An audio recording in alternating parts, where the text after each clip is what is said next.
Welcome to the Common Humanity podcast, where we're here to have real human conversations. Today, I am joined by Brandy. I met Brandy while working at the Lincoln, which is a local music venue, and then we got to talking.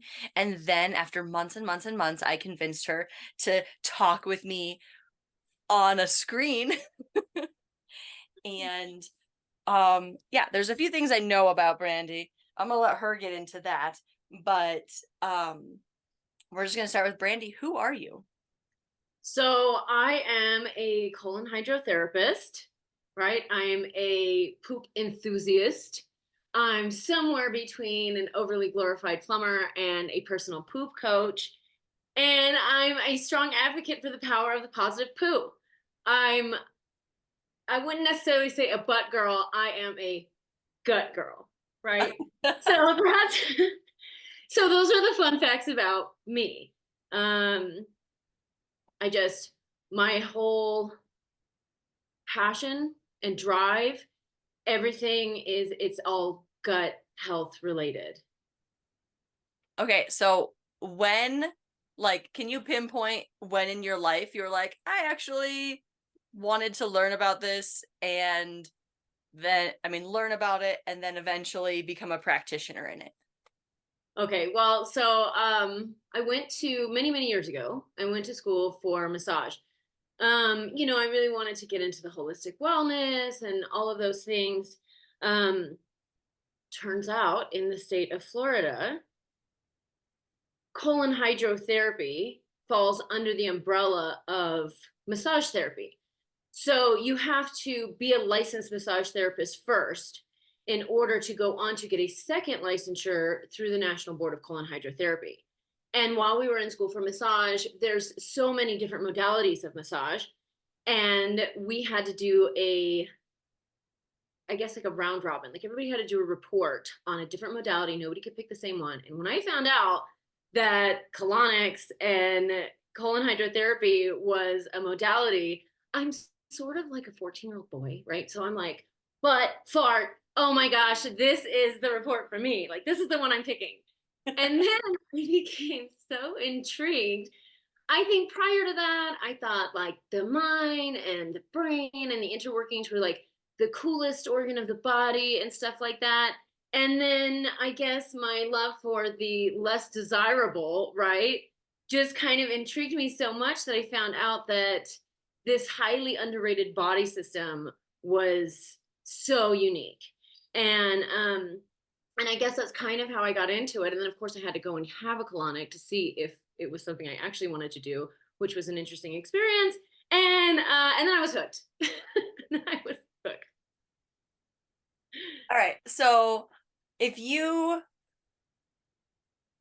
if you wanted to convince anybody to try a colonic, give me your spiel.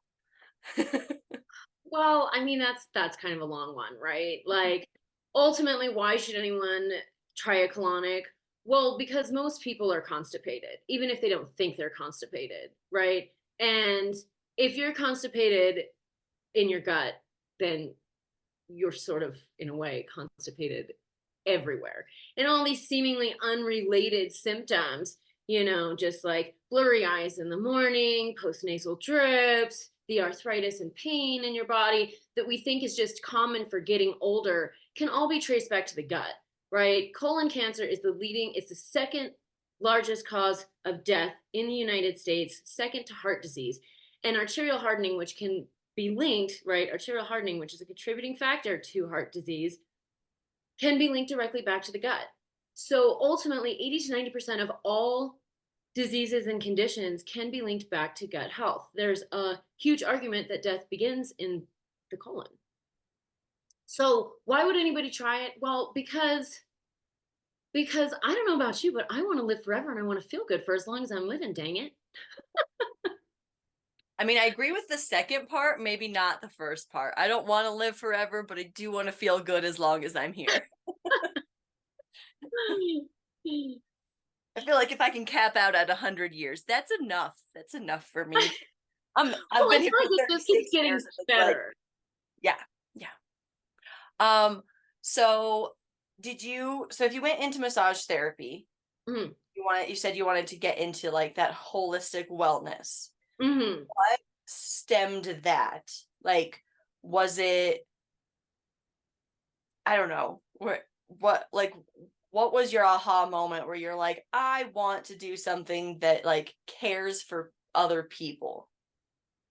Well, there's a quote that says, "When I give to myself." And I will say that colonics are so powerful in the way that they help people, especially because usually there's a catalyst for why somebody gets on my table. Sometimes it's the intrigue. Sometimes people are like, I'm just so dang curious that I just want to try it. But there's lots of times where people have tried just about everything else, or something major has declined in their health, and so now they are starting down an avenue of trying to turn back the hands of time and right some things in their own body. And when I see that with, massage or colonics, I mean, opening those channels of elimination to get all that stagnant waste out is it's incredible. And the clients that I have, because of what I do, it's so intimate, and also, you have to have a good sense of humor about it, I think. Mhm. um and I just feel like I get so much out of my clients. I feel like they do more for me than I do for them. Like I just really enjoy them. I get excited to see them, and all these different things that are happening for them. I think that ultimately being able to do something that's more in alignment with what you want to do, right? Like the life I want to live and the job I want to have, I want those to be aligned in such a way that when I get done with work, I'm not exhausted. And I don't feel like I've spent all my time trading my hours for a dollar amount. I want to feel energized and like purposeful. I know that sounds a little idealistic. I have plenty of people around me that are like, people don't love their jobs, like, but I do. They should. They should. If you, I've seen this post a dozen plus times. I saw it again yesterday. It's like the graphs of how much time you spend with the different people in your life, from like your parents to your kids to your romantic partner and yourself and your coworkers. And the one that you spend the most amount of time with is your coworkers. And it's like, if you don't work in a place where you like the people you work with and like it feels good to be there, then you're essentially just making your entire life miserable.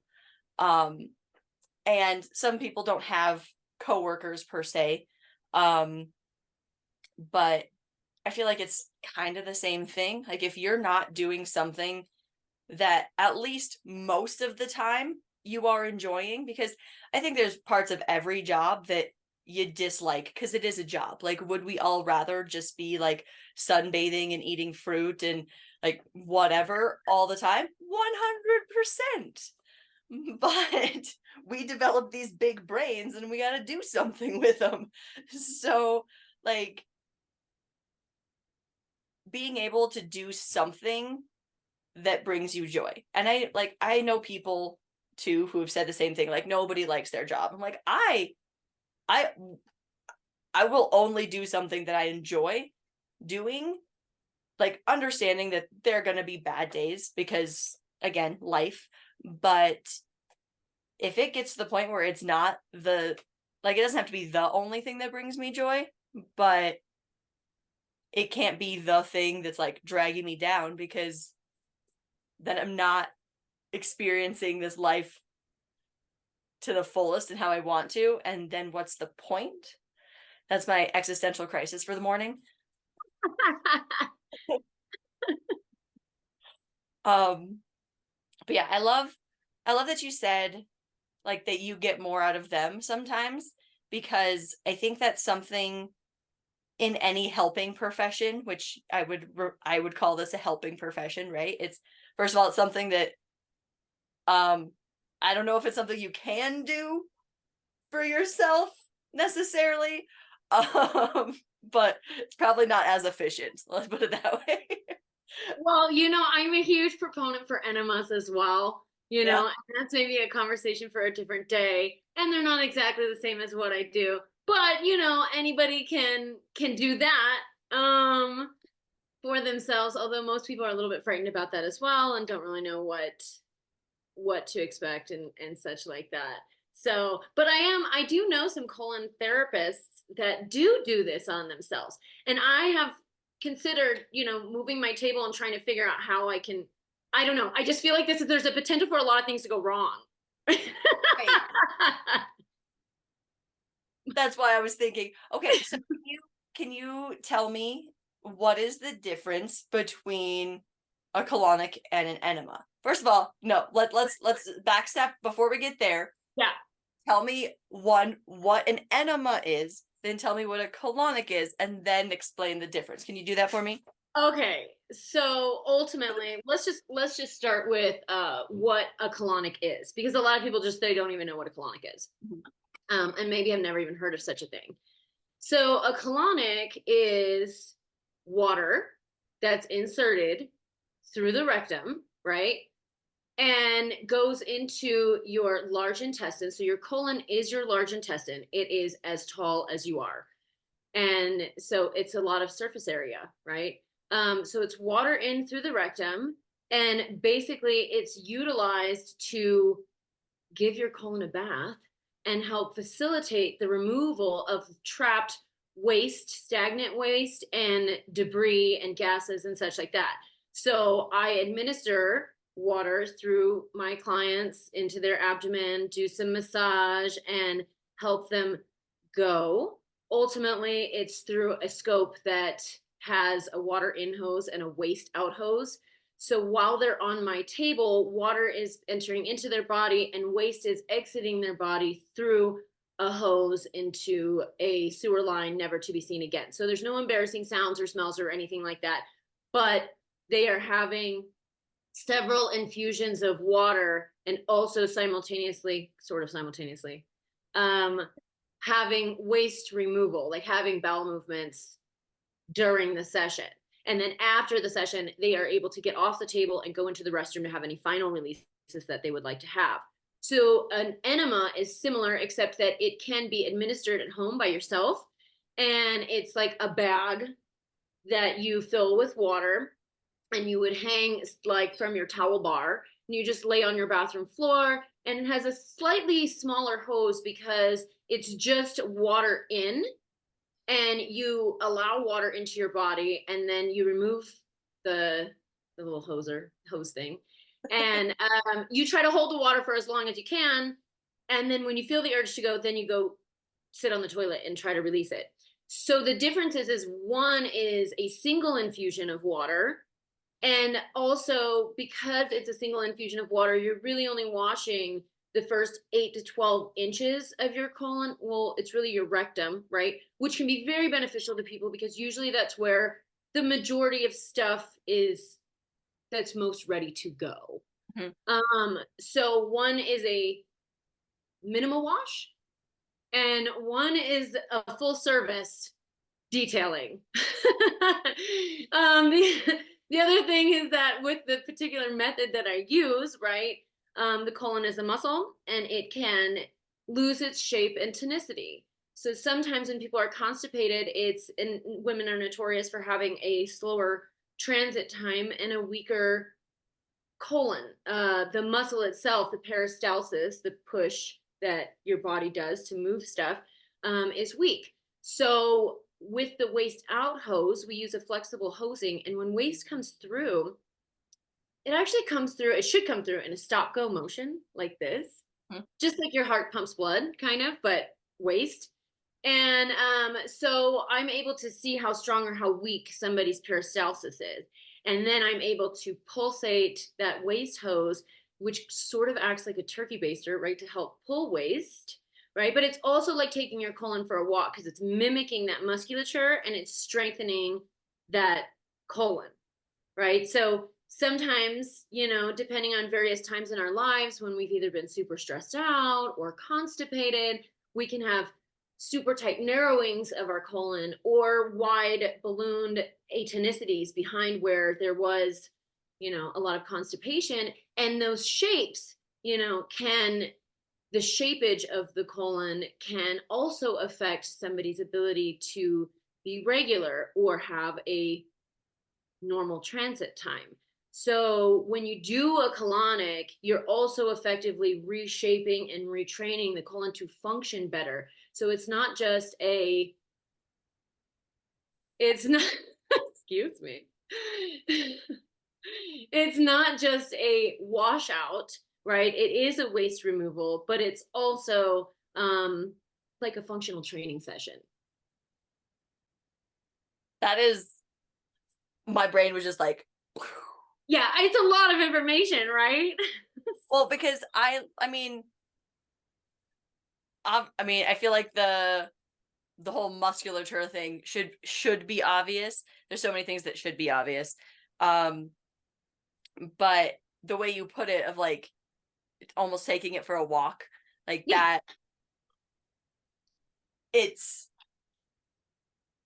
I don't know. It just my brain is just like cooking now. That's what it's doing. So maybe it'll come up with some cool questions in a few minutes. But right now it's just wandering about.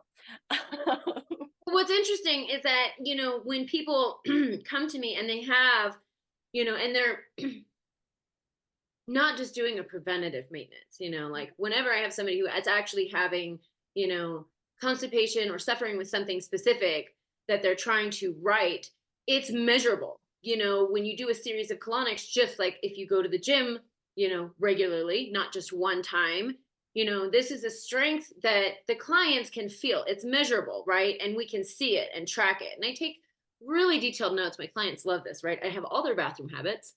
There's I and but it's one of those things that it's a measurable and noticeable difference in therapy. And sometimes people just really don't know how uncomfortable they are until they start feeling better. Sometimes people are like, well, I don't, I go every 2 or 3 days, and my next question to them is like, well, how do you feel?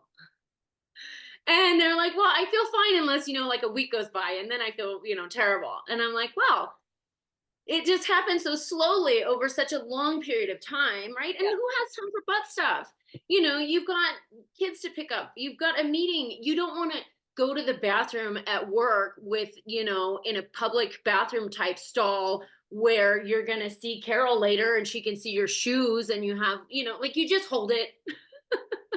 And holding it's the worst thing you can do because the urge may go away, but it doesn't go away, right? So we kind of just like sort of start to feel better, or worse over a small period, over such a long period of time that we don't realize how uncomfortable we are, because the body is really great at adapting and getting used to its new normal.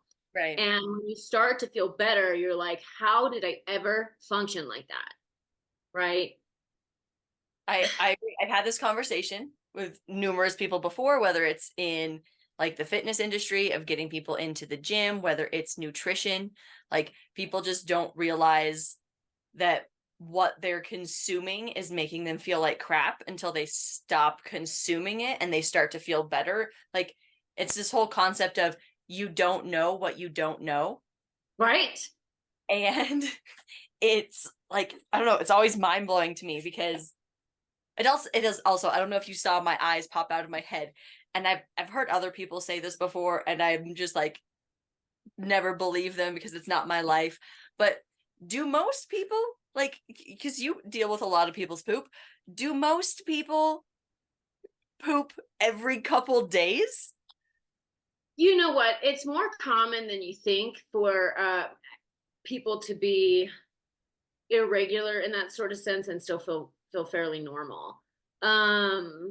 So I would say that, I mean, it's very most people have about 4 days of meals and such and junk in them. And and your stool is not just what you're eating, right? Well, at any given time, anybody can have between average 8 to 25 pounds of waste in them.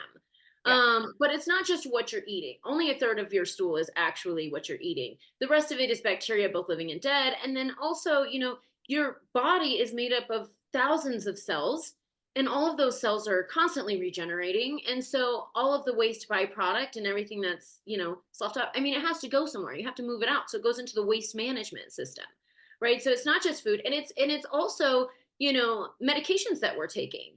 And while some people, I don't want to do a disservice to traditional medicine here, because there are some conditions where it's absolutely necessary to take certain medications. However, sometimes those medications have a really negative impact on the way people's bowels function and their bathroom habits. And so doing a colonic is a really great way to help all of these, to keep this from getting out of sorts and out of control. But using just water, right? Because a colonic is just filtered water, body temperature water, and water is the most natural thing that we are, one, comprised mostly of, Mhm. two, should be drinking more of. I will say, even my clients that are very good at drinking water, I never give gold stars to anyone. I'm gonna get a gold star, just so you know. Actually, I will say I do know about your water habits, and those are Yeah. very, very I, good. You may be a gold star. Yes, yes. I love it. Yeah. Um, So Yeah. yeah, it's very common for and people just don't talk about it. They don't really talk about bathroom habits that much. But what's interesting is that, and this is very true, if you were to go into any single person or like family's household, you can't open a medicine cabinet and not find some form of Pepto-Bismol, Miralax, Pepsid AC, even for, acid indigestion. I mean, ultimately, your colon is part of your alimentary canal, right? Your digestive tract. It literally runs from your mouth hole all the way out the back end, right? So when people ask me, well, what do you do? I'm like, well, I'm a colon hydrotherapist. They're like, what is that? They're like, I think she does something with the butt right now. So I'm like, well, I tell people I'm a colon hygienist because people know what hygiene is. Mhm. And we all know how important it is to go to the dentist, right? And when we say keep your mouth clean, we're not talking about just washing your face, like Yeah. washing your bottom, right? We're talking about the inside of your mouth, the inside of your alimentary canal, which is where your digestion starts. We're talking about the microbiome, keeping it healthy in there, because if you don't, right, you can get bacteria overgrowth, bad bacteria, right? Infections, right? Inflammation, cavities. Okay, so same in different ways, but very similar in the gut. And, it's very important to keep your mouth in a good condition because low grade inflammation over time is the only thing that can break the blood brain barrier. So now we're talking about neurodegenerative diseases like Alzheimer's and dementia. And the one place in the body that most people have low grade inflammation, and because it's low grade, they aren't associating it with, an issue until they have a real issue, is in their gut. So, gut health and inflammation in the gut is directly linked to neurodegenerative diseases such as Alzheimer's and dementia, right? Furthermore, now that we're talking about other things affected and we're talking about, brain stuff, the way in which your gut is touted as your second brain. Right. It has its own nervous system, right? So even if you're brain dead, this system is going to work. Granted, the body has to be alive for it to function, but it's basically its own entity, and it talks back to your brain via the vagus nerve. And basically, all the microbiome that lives in your gut, if you were to scrape it all together, it weighs roughly about 3.5 pounds, which is roughly about the same weight as your brain. Now, all these little creatures that live in your gut, this microbiome, is responsible for so many things. The way your gut communicates back to your brain is via the release of hormones, right?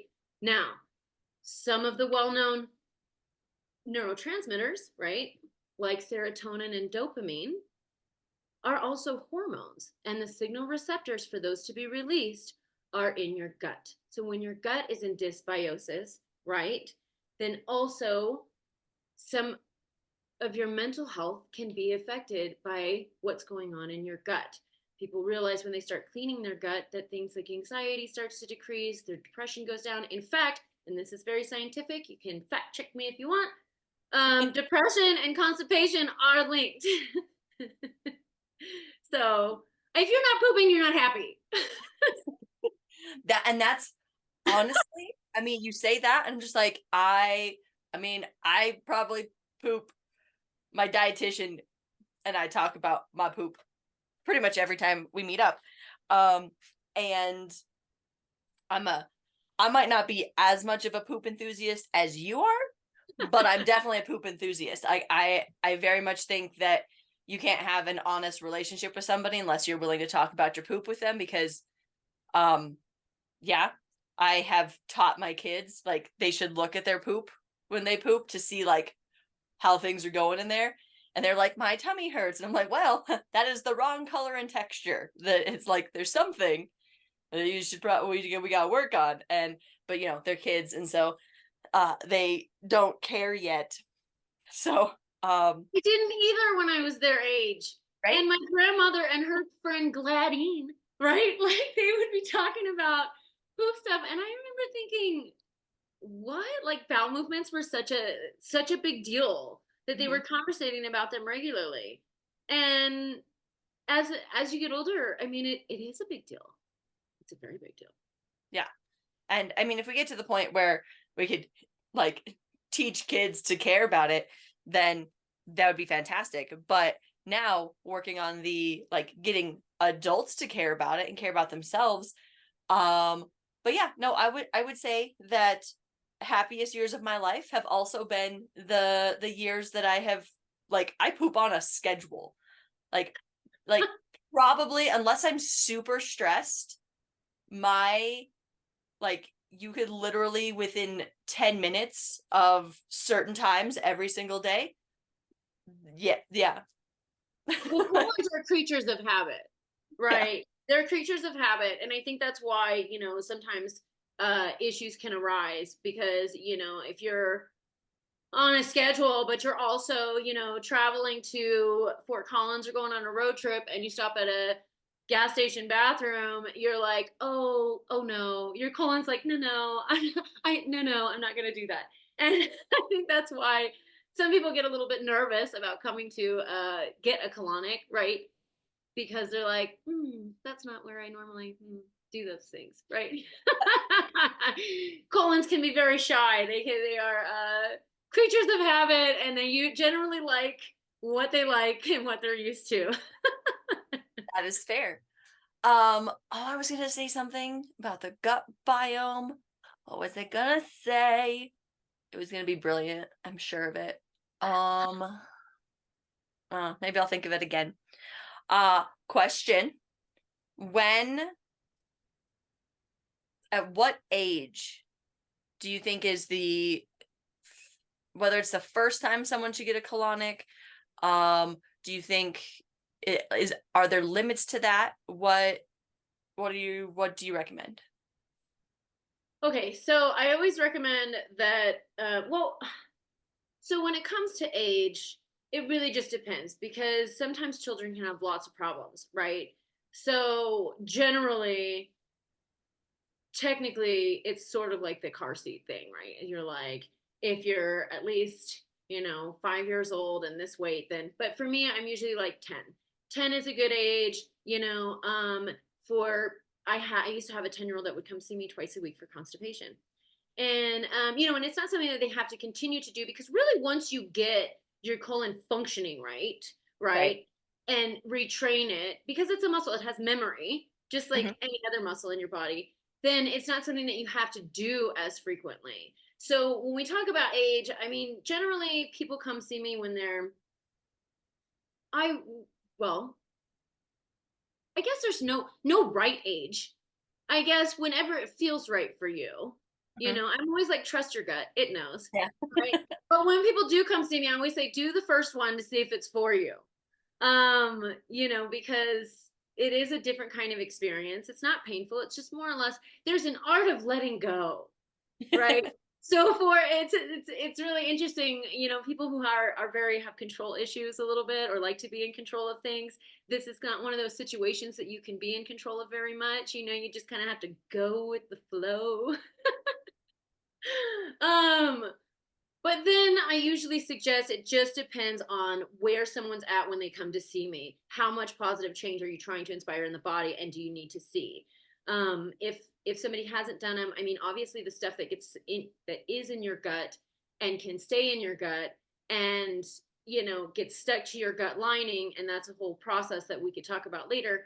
Um, it's generally like doing a series. You want to piggyback off of the first one, and follow that up. And usually doing a short series is a good way to get somebody who is doing a preventative set, right? Hmm. And then usually a full series is something that we would do for somebody who's like experiencing quite a bit of situational stuff. And that's can be anywhere from 12 to 15 depending on who you're talking to. But again, it's one of those things where once people get started in this path of doing colonics and detoxing, if you will, because I think a lot of times people get confused with the word diet and detox, right? Like they're not the same. You can be on a diet that has detoxifying qualities that's not going to add to a toxic load and help move things through. But realistically, detoxing is a removal of stuff, right? So they go hand in hand. Um, Emptying your garbage can, removing the waste, and then eating healthy foods. And usually, when people start doing the one, colonics, my clients will say, keep them honest and hold them accountable, right? Because they know they're going to come see me. And then after they get a colonic, they're like, I just, they are thinking about all the things they're going to be putting in their body and what that's going to transpire. But once people start to do a series and start to see that change and start to feel all these other little happy byproducts,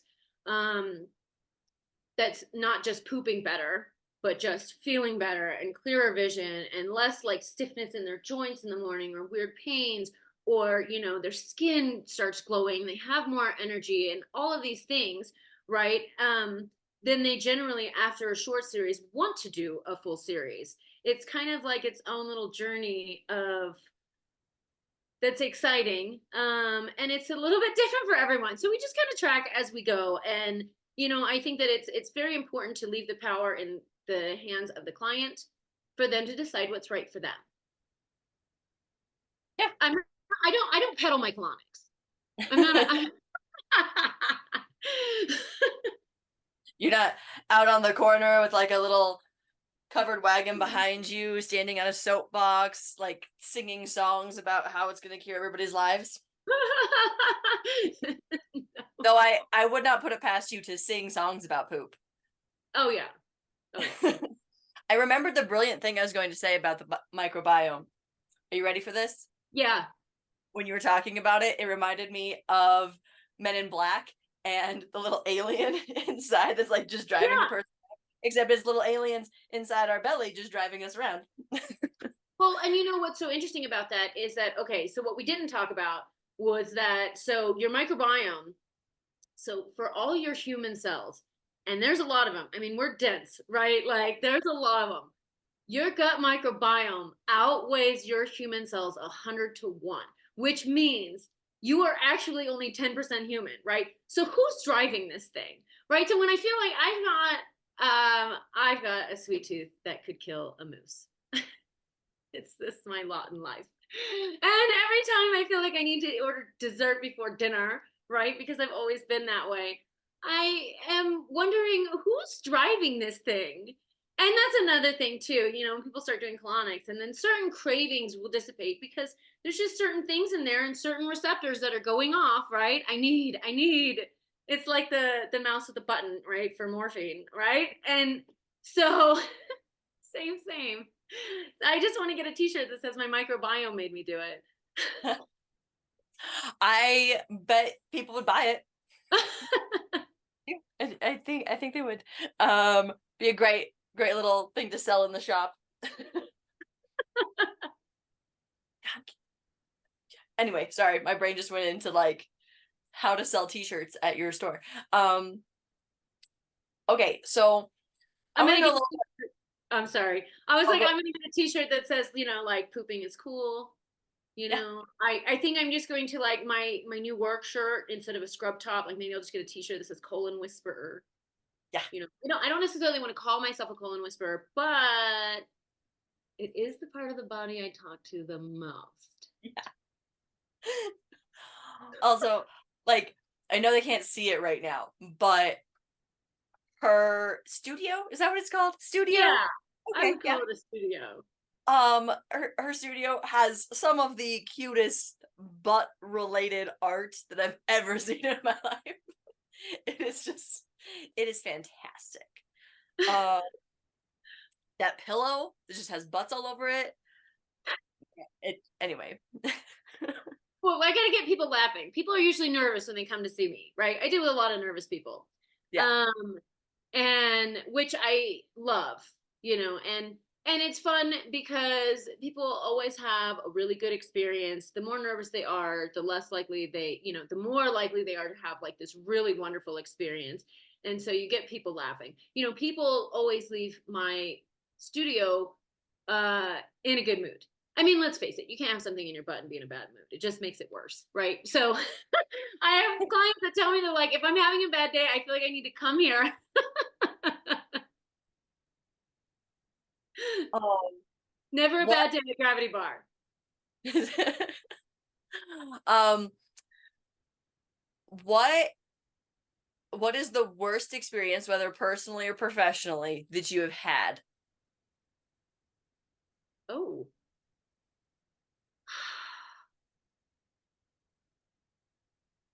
Um, I I don't know. Professionally, I mean, I don't know that I've had a bad experience. And personally, I really haven't met a colonic that I didn't like, and I also never really had a bad experience. I try a lot of weird things. I Okay. will say that I had, because I feel like I got to donate my body to science a little bit, right? Yeah. I got to make sure that if a client's being like, "Have you ever heard of this?" If I haven't, I'm like, "Well, I'm gonna go try it now," so that I make sure that I'm like, "Well, my experience was this." And one time I went to go have what's called ozone insufflation. So it's basically like you get your colonic and then you have they fill up an IV bag full of oxygen because there's anaerobic bacteria in your gut.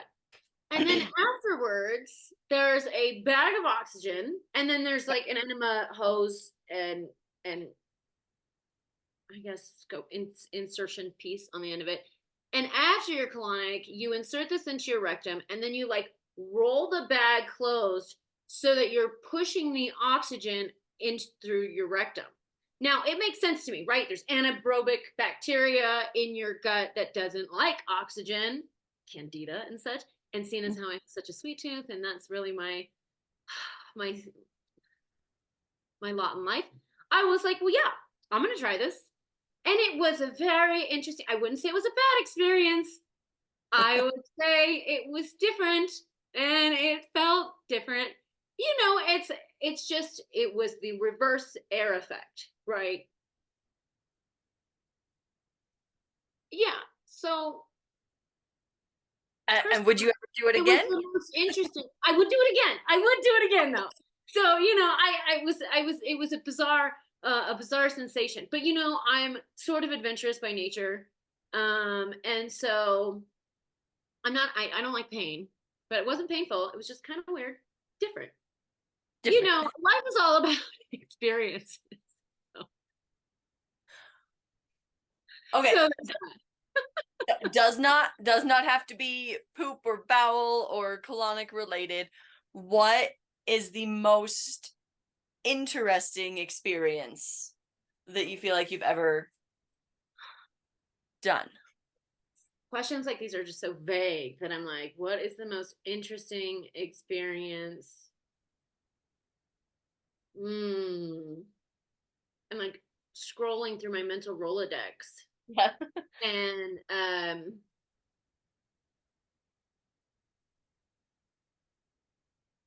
I don't know. This is like one of those fun facts about me that I'm like, if it's not poop related, I don't. um, you know, I don't know. I'm You sorry. don't You know? stumped me. That's okay. I'm like, you'll have to cut that one out. I'm like, I don't know. If it's not poop related, I'm not. I'm like, yeah, I don't know. Um, are there anything, okay, of holistic kind of medicine things. What sort of things have you tried? Well, massage, cupping, colonics, um, enemas. I've did this herbal cleanse once. It was 20 days. I made it 10. I did. I made it 10. And it's very, I've done a few like interesting cleanses like across the board, right? And I feel like 10's a good number for me. The first couple days it's like novelty, right? You're like, Mhm. woo, I'm doing this thing. And then you're like really proud when you hit the 10-day mark. And then that's usually where I sort of taper down. So I've tried a whole range of the Candida cleanse, this herbal cleanse where you just eat only raw fruits and vegetables and take like 25 different supplements throughout the day, like in total. I've done some charcoal, I've done some coffee stuff, I've done some interesting things. But I have some things on the horizon as well. So Okay. the great gallbladder and liver flush is going to be my next go-to. Okay. So What I've so had what is stuff under my counter for a long time, but like I don't know. I'm never going to be like in perfect health before I do these things. But for some reason, I'm like, well, I feel like if I just, like I've got to prepare myself for it. yeah. But it's always weird, right? Because since I'm obviously always wondering how these things affect my gut health. Um, my eyes and attention is always focused on how does it affect my bathroom habits or my stool or whatever, what's coming out of my body, right? Yeah. Like I might as well just come with a colander, a book and a colander.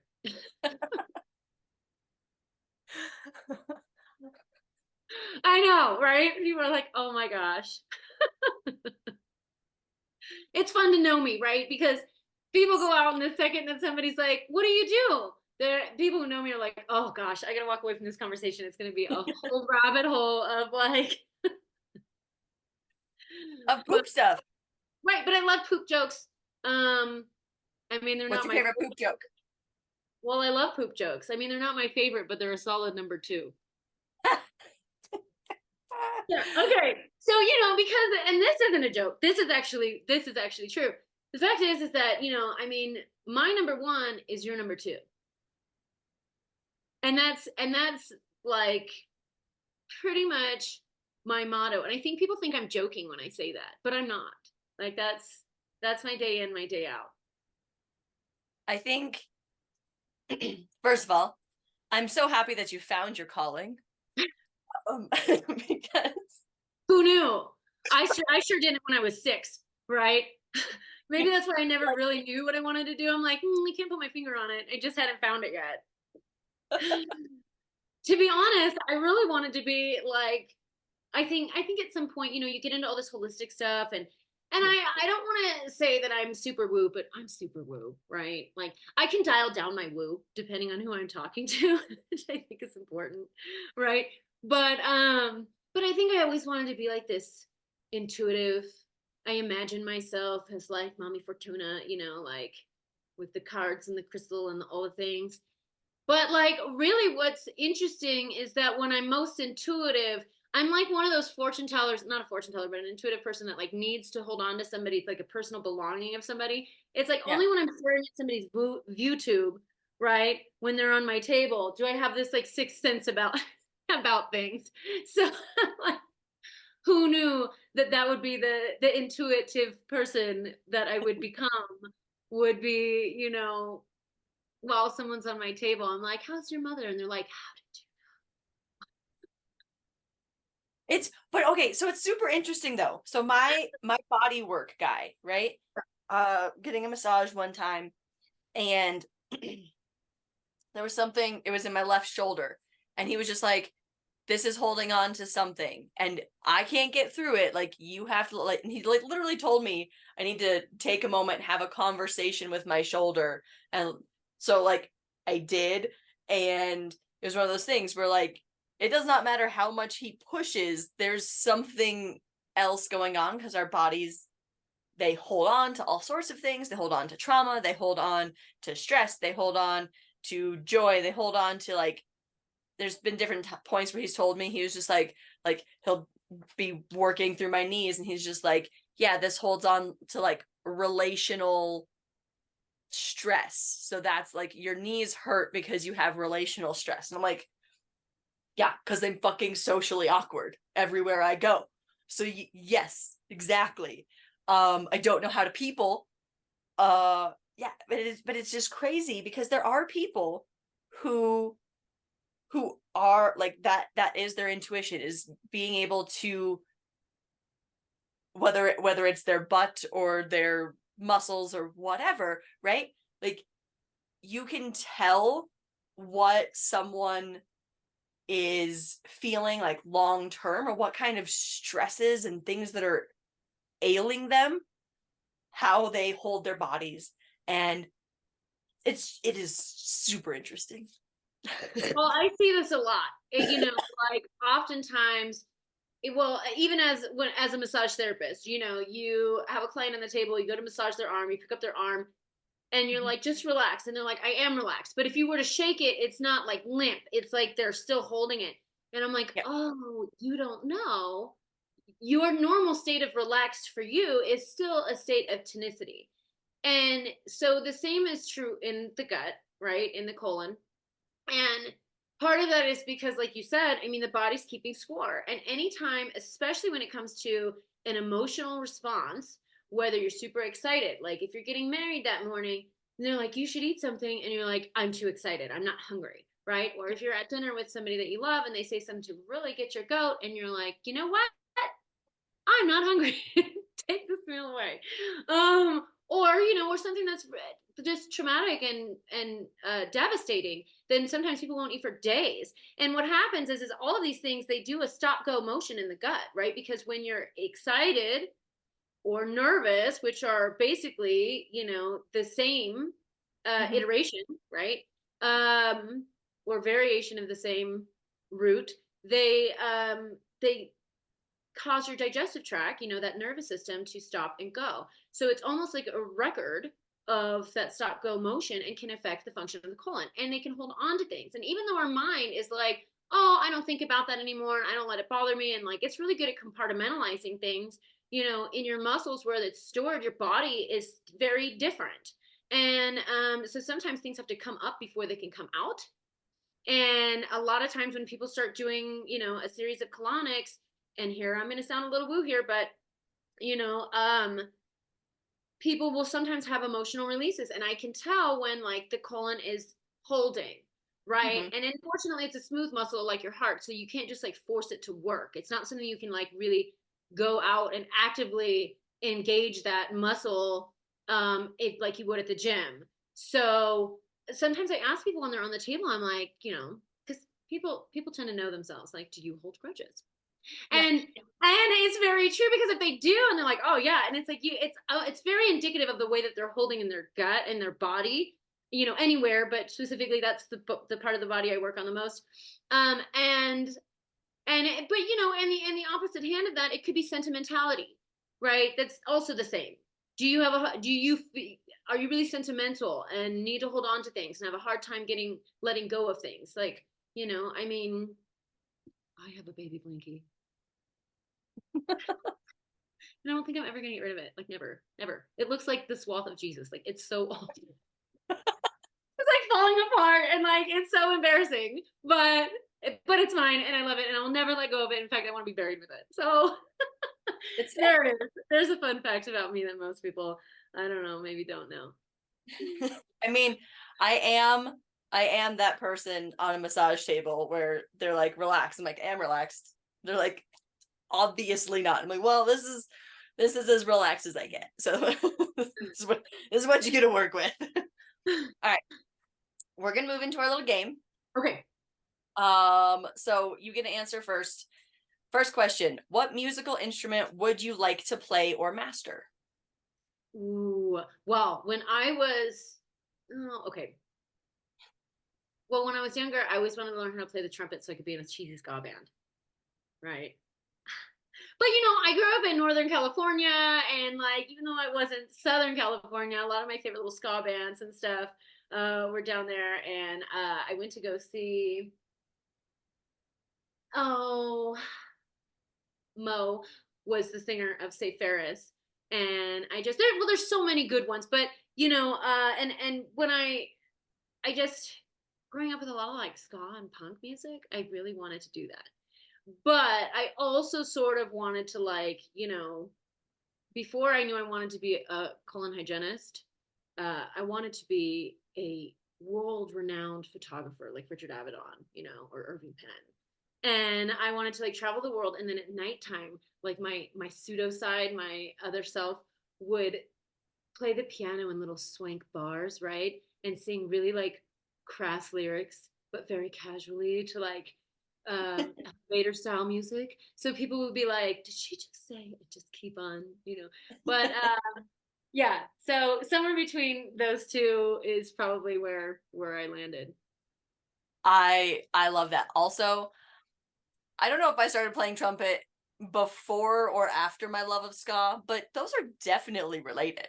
Like, Yeah, oh yeah, I tell people all the time, they're like, "Well, you could be in a band," and I'm like, "A ska band." Yep, yeah, that's brass. what I'm I'm like, I want band. to learn how to play the French horn just so I can stick my fingers in it and like do the like. I heard you got to tickle the horn. I don't even know. I'm like, what? What? It is a thing. It does change. I also play French horn, so Oh, okay. I guess I don't play. I did play in college. Haven't played it in a hot minute. So, let's see what. So, a different instrument I would like to master. Um, I would say like I'm gonna name three. I would love to actually master violin, viola, and cello. I played Ooh. in elementary school. Stringed instruments were just not my jam. Like horns were my jam. Um, but I bought a violin after I graduated college, and I was like, I'm gonna learn how to play this again, and I haven't. But I have it for the day that I actually get around to doing it. But I think those are just because they're so like they can be classical, they can be like essentially a fiddle, they can be very folky. There's just yeah, stringed instruments. They're my arch nemesis, and I want to defeat them. Okay, name three people you haven't spoken to in a long while that you would like to call or visit. Ooh. Well, I don't, you know what? I don't know because I have such a small circle, right? And like of those people, I talk to them regularly. Mm. And I wouldn't know, but I could tell you who I would want to call or speak to that maybe I don't know personally, Okay. right? And do they have to be living because they're dead? Okay. I would say Nikola Tesla, Albert Einstein, and well, Joan Rivers. Those would be my All right. Um, like I want to have a kiki with them, you know, like I just want to like go and have coffee. Alex Trebek would really make it in there too, you know. get them on your table, and then they'll start talking. Yeah, yeah. Yeah, yeah. All dead though, right? Like so they're all Um, I mean, this is my like three of my best friends. I don't talk to people enough. So Mason, Hannah, and Rachel. I haven't even one of them lives in town, and we haven't seen each other in months. So, should probably work on that. I did see Mason at Christmas though. He came to town, so I got to see him a couple months, month and a half ago, whatever. But yeah, I'm just like I also have a very small circle, and I don't socialize like outside of the gym. I don't like go out and hang out with people. So it's just it's not my that's why I work multiple jobs so that I'm forced to interact with other human beings. well, I mean, I don't talk to you enough. True, but we'll fix that Yeah, yeah, eventually. yeah. Yeah. um, okay, last one. Are there any ways you think you could be more tolerant or kinder to people? Oh, well, I'm certain. Um, I would say I'd like to think that I'm a pretty tolerant being. Hmm. Um, but my partner also won't let me put a gravity bar magnet on my car because she says I drive it like a golf cart. So I could drive a little more considerately. Okay. I do have a bumper sticker on my car that says I'm only driving this fast because I have to poop. She let me have that one. So if you ever see it, and forgive me for my radical driving. But I have a little key. It's kind of zippy. I like it. um, and I think just being kinder to people in general, like um, most of the time for me, I'm such a talker. Hmm. Um, so I think it would be something that I'd like to work on, being a little bit more capable of allowing more time for other people to speak. Right? So like I think I could work on being kinder by doing a little more listening in my off hours, right? In my on hours I'm doing great listening, but I but but I think I think yeah, I could be a little bit more of a give people the opportunity to share more. Yeah. Hold space for people. And that is a kindness, right? When people ask you It and they is. say, "Oh, hey," and they actually ask you, "How are you?" Hmm. And Right? actually wants. Yeah, and they actually want to know. Right. So I want to know. So if I see any of you, tell me how Yeah. you are. I'm the same way. When I ask you, I actually do want to know. Um, so I also like to think that I'm a pretty kind and tolerant person. Um, and I think so. This is gonna might sound kind of strange. I think the way for me to be kinder to people is to actually have conversations with them about what I am intolerant about when it comes to them. Because currently I have we'll call it a problem. I have a problem where I kind of like so I differentiate between nice and kind. And like niceness is like the surface level, like how I present to people, and Mm, kindness is like who I actually authentically am.